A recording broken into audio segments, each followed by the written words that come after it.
Hello friends, welcome to my channel The Tilok Tutorials. Today I am going to discuss about some interesting facts about Dubai Police.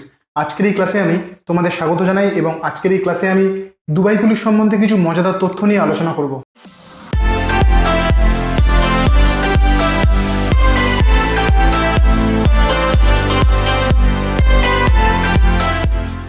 While discussing about Dubai, then we must discuss about Mohammad Bin Rashid Al Maktoum. Dubai নিয়ে আলোচনার সময় আমাকে অবশ্যই মোহাম্মদ বিন রাশিদ আল মাকতুম প্রসঙ্গে আলোচনা করতেই হবে।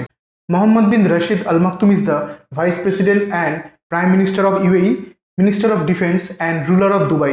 মোহাম্মদ বিন রাশিদ আল মাকতুম হলো UAE অর্থাৎ ইউনাইটেড আরব এমিরেটসের ভাইস প্রেসিডেন্ট এবং প্রাইম মিনিস্টার এবং দুবাইয়ের শাসক। He has been ruling Dubai since 2006. তিনি 2006 সাল থেকে দুবাইয়ের শাসন করছেন। He is the most futuristic leader of Dubai. তিনি হচ্ছেন দুবাইয়ের একজন ভবিষ্যৎদর্শী শাসক।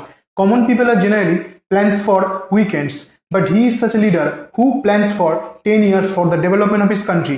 সাধারণ লোকের অর্থাৎ আমরা সাধারণত সাপ্তাহিক পরিকল্পনা করে থাকি, কিন্তু তিনি হচ্ছেন এমনই একজন শাসক যিনি তার দেশের উন্নয়নের জন্য 10 বছরের পরিকল্পনা একসঙ্গে করে থাকেন। Sheikh Mohammad Bin Al Maktoum has implemented a new technology in Dubai which is called policing without police. অর্থাৎ তিনি পুলিশি ব্যবস্থায় এমন একটি নতুন প্রযুক্তি চালু করেছেন যাতে কোনো মানুষের প্রয়োজন নেই, পুরো ব্যাপারটি ডিজিটাল। অর্থাৎ নিজের দেশকে করাপশন ফ্রি করার জন্য তিনি এই নতুন প্রযুক্তির চালু করেছেন নিজের দেশ দুবাইতে। Dubai police was the first to use electronic fingerprinting and DNA testing. Dubai police হলো বিশ্বের প্রথম পুলিশ যারা ইলেকট্রনিক ফিঙ্গারপ্রিন্টিং এবং ডিএনএ টেস্টিং এর ব্যবস্থা চালু করেছে। The force was the first to use GPS system to locate vehicles. অর্থাৎ দুবাই পুলিশ হচ্ছে বিশ্বের প্রথম পুলিশ যারা দেশে যে সমস্ত গাড়িগুলি রয়েছে সেই গাড়িগুলির অবস্থান নির্ধারণের জন্য জিপিএস পদ্ধতি প্রথম চালু করে। Dubai police have announced that their ambition is to have 25% of the police force consist of robotic police officers by 2013।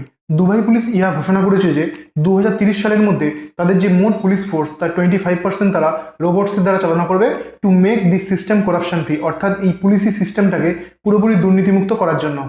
Dubai police have also implemented smart police station that won't require any human employees.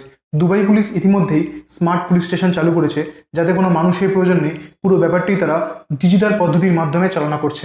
The few human police officers who are present in the force have been given by the government the top models of the costliest cars like Ferrari, Lamborghini, Audi, Mercedes Benz, BMW, Rolls Royce, etc. অর্থাৎ Dubai পুলিশে যে অল্প সংখ্যক কর্মচারী রয়েছে যারা police officer হিসেবে কাজ করছে তাদের সরকার সবথেকে টপ মডেলের দামি গাড়িগুলি দিয়ে রেখেছে এবং সেগুলি হলো Lamborghini, Audi, Mercedes Benz, Rolls Royce, Jaguar etcetera. Dubai police is one of the richest police in the world. অর্থাৎ বিশ্বের সবচেয়ে ধনী পুলিশি ব্যবস্থার মধ্যে দুবাই পুলিশ রয়েছে। So if you like this video, then please like, share and subscribe my channel to get more such informative video. Thank you very much for watching this video.